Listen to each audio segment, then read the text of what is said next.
Express yourself. Express yourself. Hello, Houston, and welcome to another episode of the Al Rucker Show. Today in the studio, we have Houston activist Derek Muhammad, AJ McQueen, CEO of Writer's Block Incorporated, attorney Glenn Austin of Austin and Washington law firm, as well as the current president of Houston Black American Democrats, and Ms. Shakira, that's correct, right? Dennis? Also the vice president of Houston Black Americans Democrats. Today we are switching the Al Rucker Show to a more serious note so that we can discuss the violence that has occurred with Alton Sterling, as well as Philando Castile, and the recent shootings that have happened for the Dallas police officers. We ask that you tune in, check us out on social media, as well as online at www.alruckershow.com, and we hope you're ready for this episode of the Al Rucker Show. Thank you for tuning into the Al Rucker Show. And again, Al just told you, guys, we're going to be covering the things that's in the media over the last couple of days in regards of Alton Shelton and Philando Castile. And I would definitely want to touch base with Derek on you was in court the other day, correct? Yes, sir. What happened with that situation? Yes.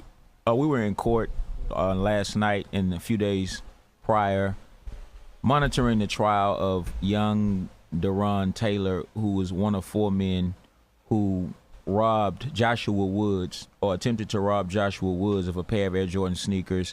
They didn't get the sneakers, but they did take Joshua Woods' life.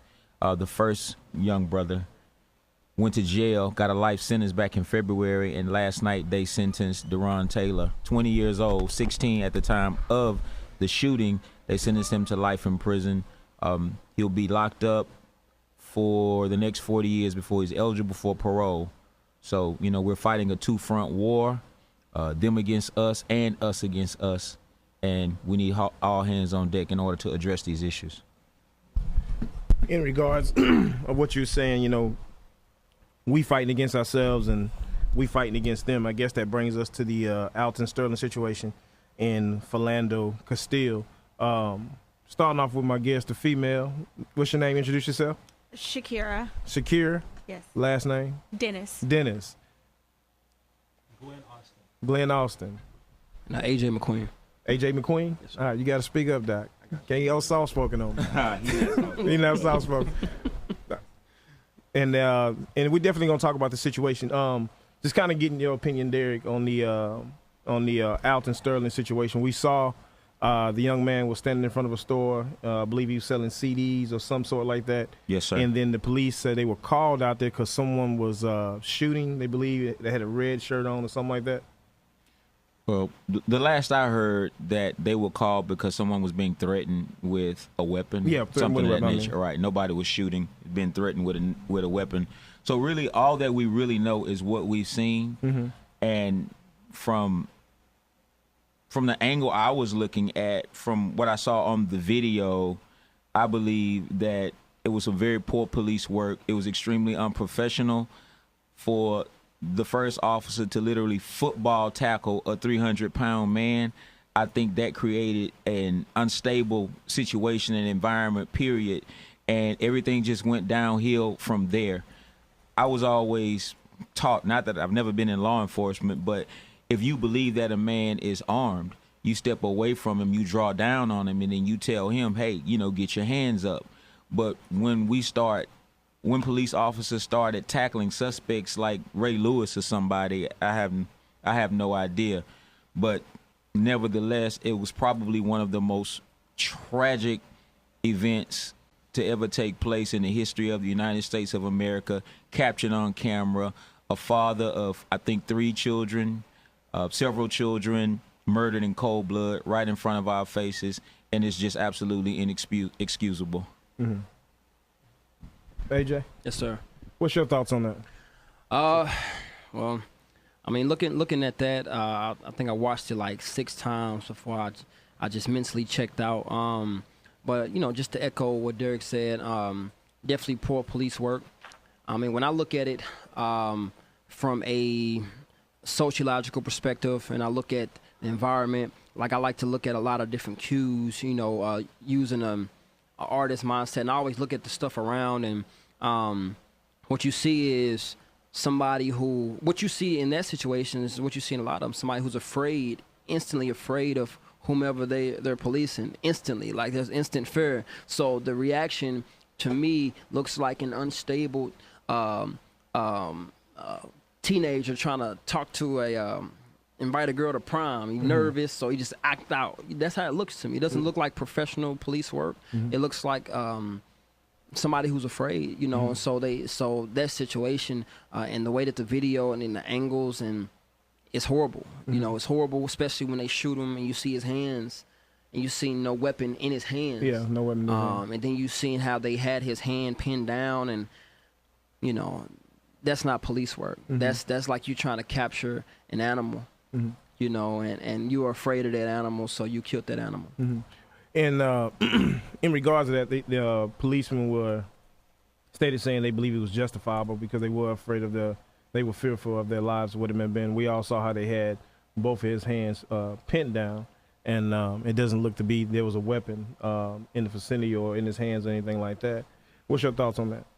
Yeah, I'm going to approach that one from a legal perspective. You spoke about the use of force there, and there's a legal standard for when an officer is allowed to use lethal force, and that standard is that officer must be reasonably in fear of an imminent threat to their life.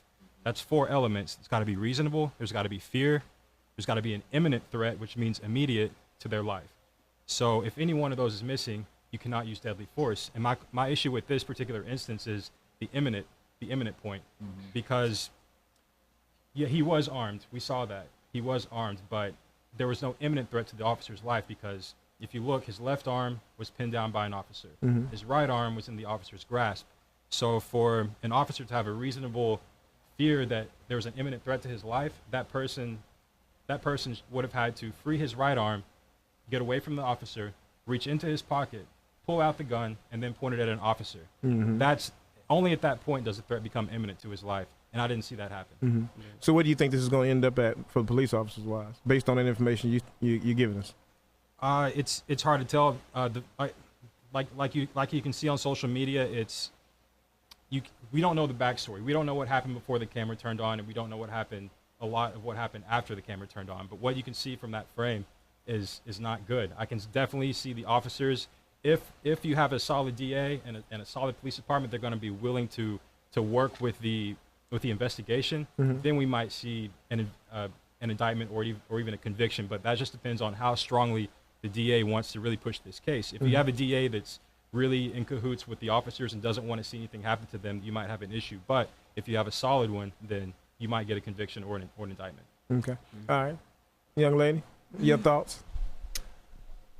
I think this has just been a common scenario that we've seen many times. We've even witnessed murders of unarmed black men, so it makes you wonder what's really going to be the end of this thing, especially when you're dealing with a man who actually was armed. And so I think African-American people are feeling hopeless, like we don't have many outlets, and you're actually witnessing murder, right? And people, and we're living in a digital era, obviously, and so it's at the click of your fingers. You can get on your phone and share, and I don't think we understand how traumatizing that has been up until this moment. I mean, we've seen Eric Garner, we've heard Trayvon Martin, Mike Brown, and the list of names is countless, but at the end of the day, it's like every time it's like a constant pressure, a trauma. And then the community is trying to galvanize and organize and figure out what type of comprehensive response we should have. And it's never really, I guess worked up until this point, because at the end of the day, it's like pressure points, we plateau, we try to find outlets, we scurry to them, especially locally. We're like, who do we listen to? Who pours into us? Like, who do we really rely on to help us with a serious response to what's going on? And a lot of times it's even more challenging because, some of our leaders and trusted messengers in our communities, quite frankly, don't have the answers either. And so it's an interesting dichotomy for the victims, the families, and also for African-American people in general in this nation. Now, what makes this the Alton shooting so different from all the previous shootings? Besides social media, I don't believe there's been a shooting of this magnitude caught on social media the way it is right now. So what makes this so different than all the previous shootings? I believe the graphic nature of the video of itself has got to be the worst that we've seen. And it is just against the nature of the human spirit to look at something like that and not feel deeply a certain type of way. I think we heard about 5 or 6 shots fired.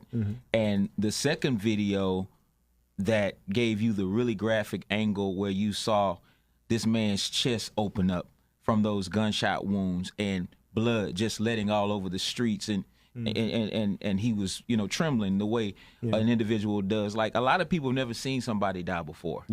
A lot of people have never been in close quarters when that took place. And I think that just the mindless, reckless way that officer handled himself, even when you look at when he fired the shots, his own partner was right there, shoulder to shoulder with him. He could have shot his partner, because when a bullet leaves the gun, you have no control over where it goes. It could have ricocheted and hit his own partner. So I think that at that point, that was a level of mental destabilization and insanity. Like, something is wrong with that guy, and he needs to be held accountable. Now, I personally believe that Louisiana is probably pound for pound the most racist state in the United States of America. And I have to be honest, if we judge the Alton Sterling case by the history of these other cases, there's a good chance that these officers will not pay for what it is that they did. I mean, it is what it is. And that's the problem that we face in this country. Everybody wants to talk about sensitivity training. Everybody wants to talk about police community relations and all these different things that we need to do in order to solve the problem. But at the end of the day, the issue is justice. And the only solution to this problem is that police officers have to pay the same price that we pay when we commit acts like what happened last night in Dallas. Even though the alleged shooter, one of them, is dead, if anybody else was involved in this, they're gonna pay the price for murder. However, the question remains, will those who murdered Alton Sterling and Philando Castile pay the price? And if history is our teacher, the answer to that question is no, and the problem is not solved. Glenn, based on what he's saying, if that is the case, if this case is viewed like all the previous cases and police officers did get off, and based on what you were just telling us, the way reasonable doubt, evidence, and all that kind of stuff plays in it, so I mean, so what would be the justification of that if that's the case? What would be the justification for? Based on what Derek was saying, if this case is viewed like all other cases, and the police officers have gotten off, and this video shows clearly what happened, from a legal standpoint, how do you view that? So let me back up a bit to your comments, Derek. You said that police officers should be held to the same standard as anyone else when something like this happens. I'll take that a step further. I think they should be held to a higher standard. And the reason for that is because these police officers are public servants. We're paying tax dollars for them to protect us. And if it's one thing for a street criminal to shoot another regular citizen, you can never stop street crime. Only God can do that. But when I'm paying my tax dollars for someone to protect me, and you're an agent of the state, I think you should be held to a higher standard, and therefore your punishment should be more severe. Now, to answer your question, police officers know the law. They work with the law every day, and they know these certain keywords that will benefit you in a court trial. So, for example, when an officer says, "Oh, he's got a gun," that's a keyword. The prosecutor can pick up on that and say, "Well, there's reasonable fear. He said he had a gun. We all heard it." Now, the issue with that is I can go point to a tree and I can say, "Tree's got a gun," all day. That doesn't make it true. They're just words. So if what Derek is saying is right, and history is our teacher, and the same thing happens and there's no indictment, no conviction, then I think it'll be because of something like that the police were able to use enough keywords and use enough legal tricks to make it to where it was a case where the prosecutor could not prosecute it.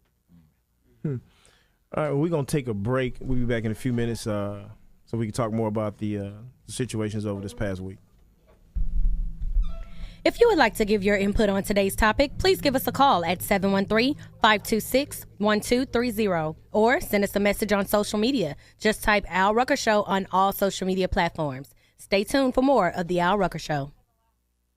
This first portion of the Al Rucker Show is brought to you by Midtown Bail Bonds, where no bond is too big or too small. Give us a call 24 hours a day, 713-752-BOND. That's 713-752-2663. We welcome you and our studio guests, Houston activist Derek Muhammad, AJ McQueen, attorney Glenn Austin, and Shakira Dennis back to the Al Rucker Show.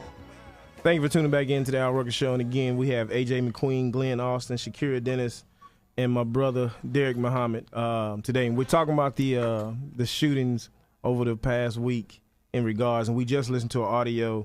I guess they just updated scenarios about the pulling over Philando Castile in regards of not being a busted taillight. I guess the news media is saying that the audio from the police officer saying he suspected him to be involved in a robbery. And based on what we're hearing is he pulled him over because of that, and he said the driver had a wide nose, big nose. So that was a little disturbing to hear that. But Shakira, kind of getting your opinion on what we just heard. What's your take on that, and how do you view that? I mean, I think that tape was extremely discouraging because now we know that they were intentionally racially profiled. And at the end of the day, it resulted in loss of life. Right, at minimum, it resulted in loss of life. And when I watched the video of what happened to Castile, I immediately thought, why is he on the passenger side? Like, I was confused about several aspects of the story, and why would anyone, I don't care who you are, especially in a law enforcement capacity, think that it's safe to fire into a vehicle when there's a child there. Mm-hmm. And so there are several like inconsistencies in correlation with what I just heard and what I saw on the video that makes you wonder. Like, was his intent to actually kill Castile? And at this juncture, what do we do? And watching his girlfriend in the car, watching him die, is another layer of it. And all of us watching, feeling helpless and hopeless, has really just, like, I guess, hardened me when it comes to this entire situation. I mean, you watch it over and over again, and you think, like, what justification, what would warrant a law enforcement official to walk up to an occupied vehicle with a child in it and fire several times and then treat the driver as if she's still we're suspicious of what's going on, like as if she's in the wrong in any way. AJ, with all the stuff that's going on, just kind of getting to the bottom of it as a community and the black community, what can we do? What can we do differently to prevent things like this in the future? Or can we prevent things like this in the future from happening? I'll say this, I'll answer that by making a statement that I made today, the Houston Chronicle. They was like, hey, so do you think that there's good cops? There's no such thing as a good cop to me. And I'll say it. It's like when I was a gangbanger, and it's like me going around saying, I'm a good gangbanger, man. Like when the mass appeal and the narrative of gangbanging is XYZ, is robbing, killing, whatever. I couldn't fight that narrative, no matter how good I felt like I was. What I was connected to, and the narrative of what I was connected to was the opposite. Mm-hmm. So there's no such thing as a good cop. I believe there are good people, good morals that happen to be cops. Mm-hmm. So what we do then with that, if you understand that narrative, it's like, man, well, who are the bad cops? You know what I'm saying? Or who are the bad people that are cops? I believe these people can be identified and treated the way that they should be treated because they are bad cops. We have to have reform. We have to have a whole reform. What I've looked at, the consistency of all these shootings, is that, one, you are not from this community, and it doesn't go for every shooting, because sometimes it is on a side of a street, a traffic stop somewhere down the street. But it gets to a point to where if you don't look like me, you cannot police me. Mm-hmm. You know what I'm saying? That's where it's getting to. Now, it's difficult to just say it like that, but when you look at the consistency of what's been happening, you don't understand me, you don't know me, you're afraid of me, you cannot police me at all. And so I believe that a reform of that nature needs to be pushed for, because these cops that are policing us don't care about us. Mm-hmm. In regards to that, when you said police us, are you referring, and I think I made this statement before, and I think I may have had this conversation either Derek or Quanell. When you say police us, I believe when you're talking about policing in our community, we ought to have policemen that look like us police our community, versus taking a white officer who's from Katy, grew up in Katy, and now you having them trying to police Third Ward or Fifth Ward. What's your thoughts on that, Derek? Go ahead. I agree 110%. I believe that the level of cultural sensitivity and the ability to communicate effectively usually happens between people who have more in common than not. So a black man knows how to communicate with another black man better than someone who may be from, like you say, Katy or Conroe or something of that nature, some white suburb. So I agree. Yeah. These are things that I believe we need to explore. I don't think that a police officer should be able to patrol a community that he or her have not invested in. There should be a certain level of community service that you do when you're not on duty, if you want to really increase police community relations. But right now, this whole push for community relations and police officers is nothing but politics. And at the end of the day, we can even do all of that. The key to it all is to give victims of police brutality, racial profiling, and domestic murder justice. That's it. There is no replacement for it. There's no solution, aside. You're going to always have these problems until we get a fair shake in court. So it's kind of less about what the community can do, because the community is doing a lot. We just have to keep the pressure on.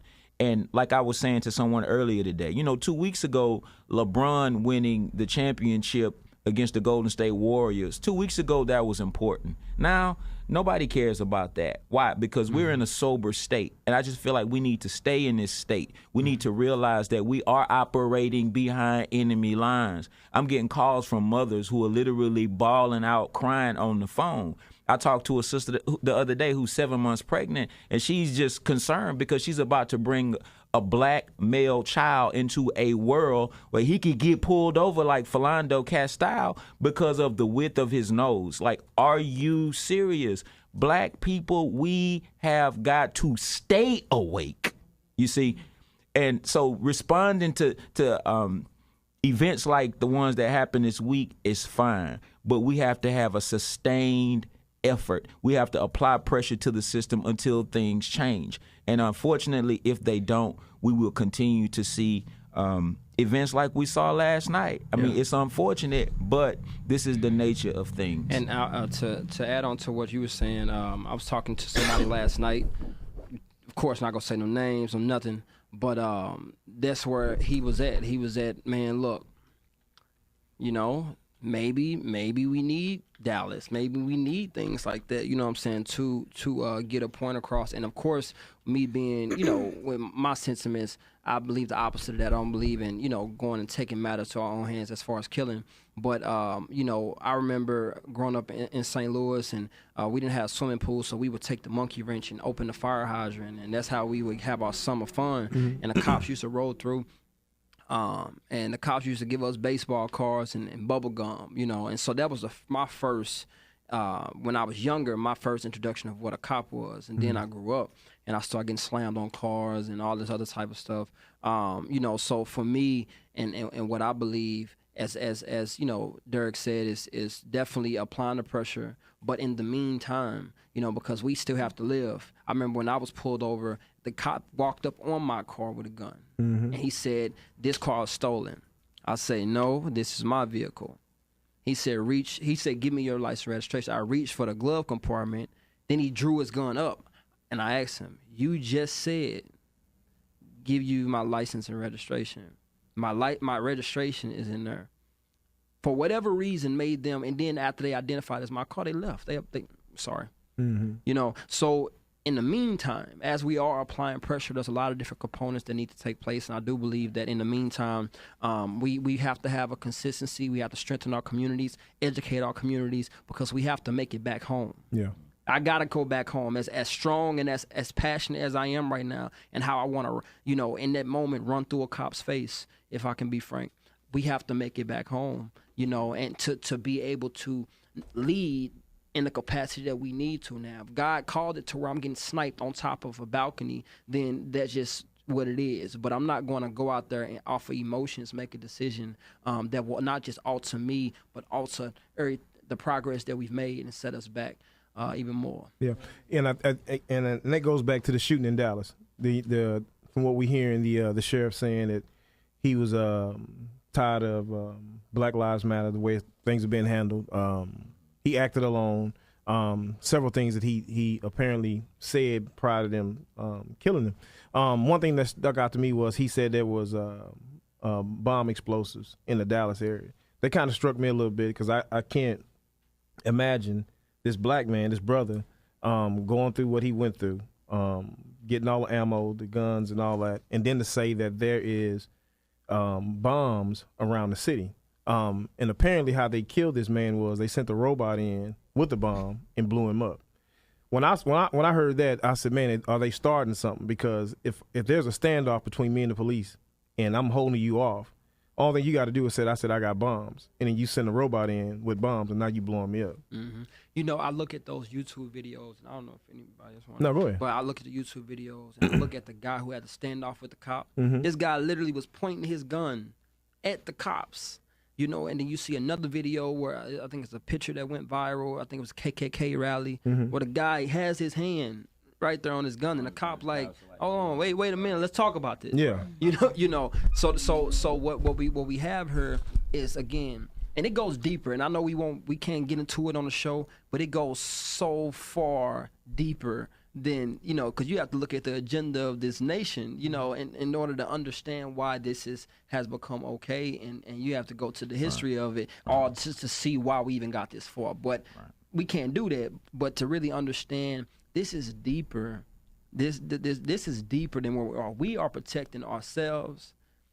We can't change their agenda, because if you look at their agenda, if you look at the whole agenda before we even got here, it has so much more to do with the preservation of their existence and their race, and they feel like we're a threat of that. Yeah. We changing the status quo. The comfortable are tired. The rich, the people, those that are comfortable. So we have to change the status quo. But anybody who changes status quo, if we look at history, they have not lived to see the status quo changed. When you really are affecting the status quo. So it's a lot of components that go with that. Well, now, before I make a comment on that, let me say unequivocally, race is the primary factor in all these things. Now, secondarily, the Dallas thing, we also need to look out and see what are we doing to our veterans when they go off to combat. Exactly. Bring them back, and we expect them to assimilate into civilian life as if they weren't just murdering and killing people for a living every single day. You train these killers for, you know, years at a time to go protect our country, and then we need to make sure that when we bring them back, they have the services they need, the mental health professionals that they need. We need to make sure that we really coddle them and like hold them, like hold their hand as they reassimilate back into civilian life. Because when you don't, these things can happen. And who knows if he had some sort of PTSD that was triggered. I know we just had the 4th of July, and there's so many veterans I know that they really make it a point to let their neighbors know, like, hey, I'm not cool with fireworks. That triggers me. That brings me back to a place that I don't want to be anymore. So who knows if that had something to do with it. But we just really need to make sure that we're looking after our veterans and taking care of them when they get back into civilian life. Yeah, I just wanted to say that, you know, what happened last night in Dallas was horrific. And I don't think that it was something that anybody was praying for us. That's something that none of us want to see. But I want you to let this sink in. If Philando Castile had not been murdered in Minnesota, and if Alton Sterling had not been murdered in Baton Rouge, and if there was not a sentiment within this country that neither one of those cases would merit justice for us, there would never have even been a protest in Dallas last night for anybody to even be harmed. Again, there's no getting around it. There is no substitute for justice. And we can talk around it if we want to, but until we get to the meat of the problem, like there have been 52 officers killed in the line of duty this year, 21 of them by gunfire. Alton Sterling was the 558th civilian killed by police this year.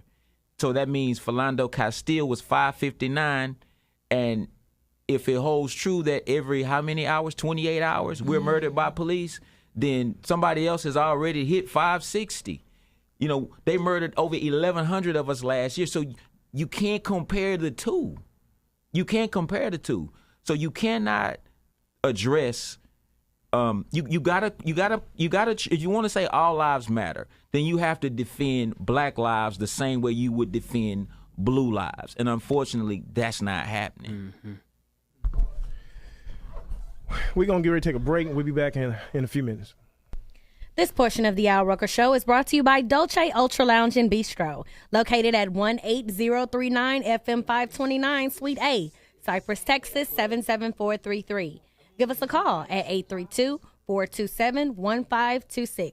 And for more details, check us out online at www.dolcehouston.com. That's www.dolcehouston.com. And we'll be back with more of the Al Rucker Show.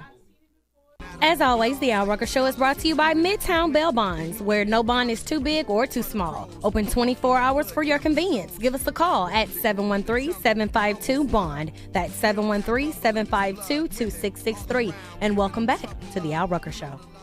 Thank you for tuning in to the Al Rucker Show again. We are discussing the events that occurred over the past week in regards of Alton, Shelton, and Philando. Sterling. I'm sorry. I'm trying to read at the same time. Glenn, we left off with you. You were talking about following up behind AJ and Derek in regards of how we as a community need to do something different. Yeah, I think that now is the time for a lot of us to start to get more strategic.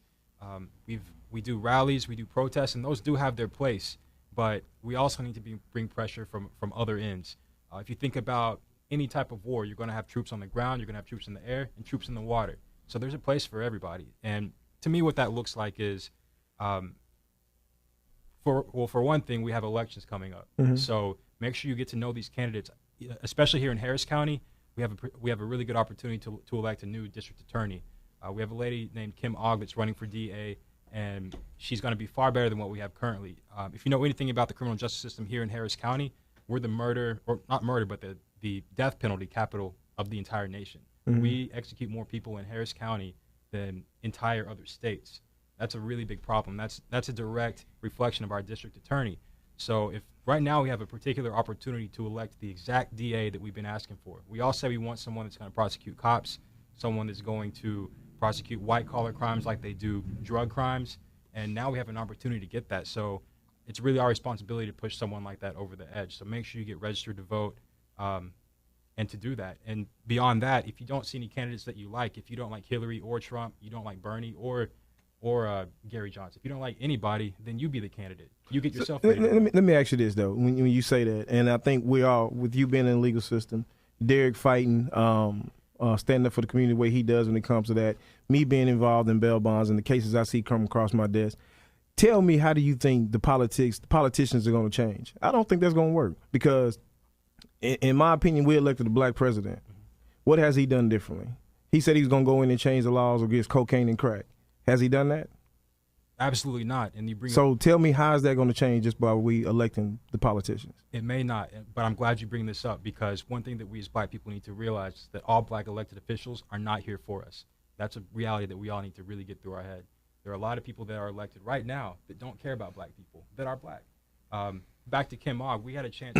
So my organization, Houston Black American Democrats, we got a chance to endorse both in the primary, either Morris Overstreet or Kim Ogg. Now, Morris Overstreet is the first black person ever elected statewide to an office. And we also had Kim Ogg over here, who's an LGBT white lady. We chose Kim Ogg because we felt that her policies were better for black people.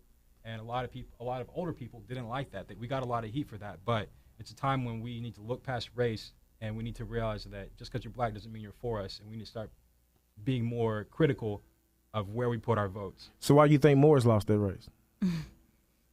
Why did Morris lose that race? One reason is because, 2 years prior, Kim Ogg ran against Devin Anderson and lost, but she got really close.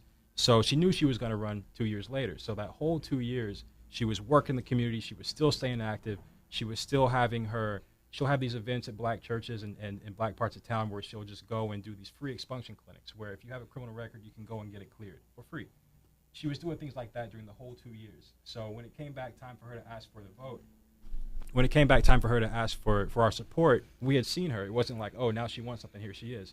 Whereas Mr. Overstreet, on the other hand, he just showed up when it was time to ask for something. And that's what some people had an issue with. So there was a genuineness factor towards Kim Ogg that we didn't see towards the other candidates. So when's the last time Kim Ogg been to a black church?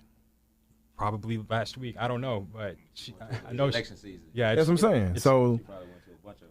yeah, last week. But to answer your point, things are not just because you elect someone today, things may not change. But if you don't like the candidates that you see, take it upon yourself to either become the candidate or mold up someone behind you to become that candidate. I understand that, but my thing of it is we put so much emphasis on government and saying government is going to do this and do this for us. And I don't believe that's going to happen on all aspects. I mean, at the end of the day, we have a black president. I'm going back to that aspect. Did he call the mothers of the two men that got killed? Well, Barack Obama is the president of the United States. I know. That's not what I asked you. I asked you, did he call the two mothers of the two men that got killed? I don't have the answer to that. But Did he? Did he, AJ? I don't think so. Did he call the mayor of Dallas when these police officers got killed? I know he did that. So why didn't he call the mothers? Well, let me answer it this way. So, President Obama is a president. His office is nowhere near Houston, Texas. But I understand what you're saying, and I know where his office is. But my question is, we elected a black president. We put him in there. well, let me Let finish. me finish. I know what you're saying, but my question is this: we put a black president in there, and maybe I'm the only one who got a problem with that. Maybe, but I'm trying to figure out why did he not pick up the phone and call the two mothers of the two young men that got killed? But he immediately got on the phone and called the mayor of Dallas and said, "We're praying for you in the city." When the Orlando shooting happened, he was outspoken. He spoke about that. Why hasn't he voiced his opinion? This is not the first time that this has happened. So my question is, what's the deal on that? What you think, David? Because our black president feels that he has to be politically correct. And to call the mayor of Dallas is politically correct. To call the mothers of Philando Castile, at least we don't think he did that. And it's a shame. I hate when these names slip my mind. They do me. I know, but that's because Alton there's so many Yeah, because there's Alton. so many hashtags. There's so many hashtags. You know. But our brother Alton Sterling. So it seems like we probably lost more black men and women to law enforcement since we've had a black president. And look at the fact that we have a black president, and on top of that, we have a black attorney general. And we still can't get a conviction of a white police officer for gunning us down. Now, politics is not the answer. It's not the answer. But I do agree with Glenn in that it could play a role if we work it properly. We must first have to have an agenda, a black agenda. And when candidates come to us and ask for our support, it's just like any other community. If you want our support, this is what we want. Police oversight. We want this, we want that, so on and so forth. And whoever supports our agenda earns our support. And if we help them get elected, then we hold their feet to the fire. So the LGBT community, they hold Obama accountable. The Jewish community holds Obama accountable. But the black community, we're so happy to have somebody that look like us in the White House that we're willing to let 8 years pass without us getting anything out of it except the celebratory moment that say we elected the first black president. Shakira, she is much more well versed on these topics than me. Al, we're gonna disagree, but Go ahead, we disagree. But I've always really kind of been ingrained in civic participation, especially when it comes to communities of color. I think there's a role for it. I mean, it's clearly not the only answer, but I mean, I believe in multiple forms of pressure. I mean, I get it. You know, I understand that we do have African American president. He hasn't been as vocal about these things as I even like him to be. But does it mean that we stop our work in the local community with engaging our own? I don't think that's how we kind of, mitigate that. But I guess I'm gonna agree with Glenn. Kim Ogg, I mean, she's a great candidate for district attorney. There's many other candidates out there as well. But we have to start informing our people about what the importance of building actual political capital so that we can make a difference. And honestly, on top of feeling hopeless and as if we don't have a response or that we're not on a united front, it's even worse when you have people that you entrusted with your vote who are reluctant to speak on your behalf or who don't care. Right. And so I think that the civic component is still important. Right. So like as Glenn say, you don't have to go around saying, oh, I'm the candidate. I mean, maybe you groom a candidate. Maybe we figure out how to pool our dollars together and get behind someone who will speak our language. Right. And so, I mean, Black folks were some of the most talented people, in this world.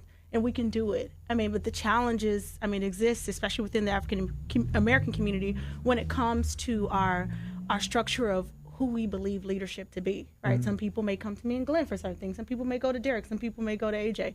And not to say that we're all on different fronts, but we're not speaking every day, and we don't believe in the same pathways to justice or activism, right? And so it can be challenging when you have several different messages coming from several different entities and everyone saying, well, I think this is what's going to work. I think this is what's going to work. I literally had to log off my social media, and Lord knows I love it. But you just see so many people pouring things out there. Some people who've never done anything, some people who are moderately active, some people who were active and fell off, didn't feel like their voices were being heard. So there's so many fractures right within that, but I still believe, in civic participation as one form of activism and one way to address some of the many issues that we're facing here. And sometimes there are cities where there is a predominantly African American leadership and we can't get them to say a word, including Harris County, right? And so you have to start here. And one thing I do love about the Houston Black American Democrats, because it gives, I think, young people in the African American community an opportunity to really sit one-on-one with these candidates before you see them when you're driving around on 288 or before they come to your church or things of that nature. And we shouldn't gauge whether or not they're a great candidate based upon whether or not they come to a Black church or not, because that in itself is a business, right? So, we have to really scale back and kind of examine what it really looks like to come up and develop or support a quality candidate that truly expresses our needs and concerns and are sensitive to the needs of our community. Because we've just seen it so many times where so many electeds just are not.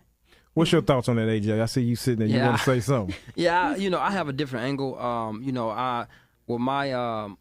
My company, Writer's Block, we focus primarily on the arts. And if you look at hip hop has influence. Hip hop has, if not the most influence, over not just this nation, but this world. If you look at hip hop, spreading abroad to, so hip hop has a whole different light. So Writer's Block, the initiative for Writer's Block is the pen is stronger than the gun. I believe that what you have inside of you is the greatest weapon that can be formed against you, or that you can even form. Hip hop has so much influence. If rappers if rappers and these artists, these pop artists with 56 million followers, if they even push an initiative that, like ones that'll come up from an inner city level and then goes to somebody like that to represent, that's where you see change at, because influence happens through hip hop. And so that's why with Writer's Block, we go into the communities, we teach people how to act, how to engage civically, activism, advocacy through the gift that they have, through hip hop, through poetry, through all that. And I'm telling you, man, seeing so many people engage, people who they don't like politics, they don't like civic engagement, but they rap. And they do poetry. You know what I'm saying? A lot of people think that has nothing to do. Derek and I, we was at a Congresswoman Lee's gun forum thing, and I had read to her an article by Chicago Tribune about how the influence of hip-hop has to do with violence in general. Now, this is swinging the pendulum a little bit away from police brutality and just talking about violence in general, because at the end of the day, our psyche, our mind, what goes into our mind, what feeds our mind, ultimately plays part in our actions, and so I believe that we have to attack on all fronts. I've been to Washington, been to Capitol Hill, got a letter from President Obama and this pen for music. I didn't even know they had a music. I got this for positive music and civic engagement. I didn't even know they gave that. And the letter came to my house with my name on. I'm a boy from the hood. I didn't know that happened. So I do believe that if we pull in those tools and those engagements, we cover all grounds, there's no reason why we cannot get what we want out of the deal. But we have to hold them accountable. Apply pressure on all fronts. Definitely. I definitely believe that. And I definitely want to thank you guys for coming in today. I want to thank our guests for tuning in today. This is more of a off-the-cuff, serious show that we normally do. Derek's been on here a number of times. Regular. You're a regular, definitely. And I definitely want to thank you guys for coming in today, talking about what's going to probably be going on for the next couple of days on the news and on the media. So again, thank you guys for tuning in to the Al Rucker Show. See you next week. Here on the Al Rucker Show, we send our sincere condolences to the family and friends to all who have lost their lives in this war we're in, including Alton Sterling, Philando Castile, and the officers in the Dallas protests. Please remember, in order for us to see a change, we must be the change. We would like to thank our Al Rucker Show guests, Attorney Glenn Austin and Shakira Dennis of Houston Black American Democrats, as well as A.J. McQueen of Writers Block, Inc., and as always, our regular here, our Houston activist, Derek Muhammad. As always, the Al Rucker Show is brought to you by Midtown Bail Bonds, where no bond is too big or too small. Open 24 hours for your convenience. 713-752-2663. Also, Dolce Ultra Lounge and Bistro. Don't forget, Saturday and Sunday is an awesome, awesome brunch. For more details, log in to www.dolcehouston.com. And that's it for the Al Rucker Show. Tune in next week for more laughs, more fun, and to see why it's the best thing to do on a Friday afternoon. Goodbye, Houston.